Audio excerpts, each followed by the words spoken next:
अस्सलाम वालेकुम, good morning तमाम।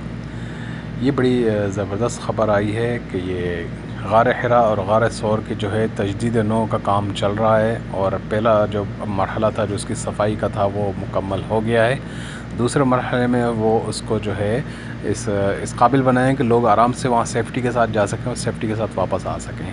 गार हिरा और गार सौर मक्के में जो हैं क्या हैं वो आपको पता होंगे। गार हिरा जहाँ आप सल्लल्लाहु अलैहि वसल्लम जो है इबादत करते थे और जहाँ कुरान नाजिल हुआ था। गार सौर वो है जहाँ आप सल्लल्लाहु अलैहि वसल्लम और हज़रत अबू बकर रज़ियल्लाहु अन्हु साथ हिजरत के वक्त वहाँ पर रुके थे। आप देखें यहाँ पे उसकी सफाई का काम हो रहा है यहाँ पे, और बहुत ज़ोरों शोरों से सफाई का काम हो चुका है।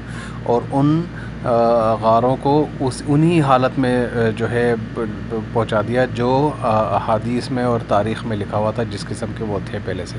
ये जितने नक्श नगार जो लिखे हुए हैं यहाँ पे ज़्यादातर पाकिस्तानियों ने लिखे हैं, पाकिस्तान के इंडिया वाले और बंगाली ने इन्होंने लिखे हुए हैं, ये सब हटा दिए। ऊपर एक चाय का होटल भी था, शायद मैंने सुना था पठान का है, वो भी वहाँ से हटा दिया है सारा और उसको बिल्कुल साफ़ कर दिया है। अब इसको और अब इस जगह को तैयार किया जा रहा है ज़ायरीन के लिए कि वो किस तरीके से सहूलत और सेफ़्टी के साथ आएँ और सेफ़्टी के साथ जाएँ। और ये भी सुनने में आया है कि केबल कार का भी यहाँ पर प्रोजेक्ट शुरू होने वाला है। यहाँ पर केबल कार लगाना चाह रहे हैं ये लोग कि केबल के ज़रिए जो है लोग नीचे से ऊपर, ऊपर से नीचे आए जाए करेंगे। अस्सलाम वालेकुम।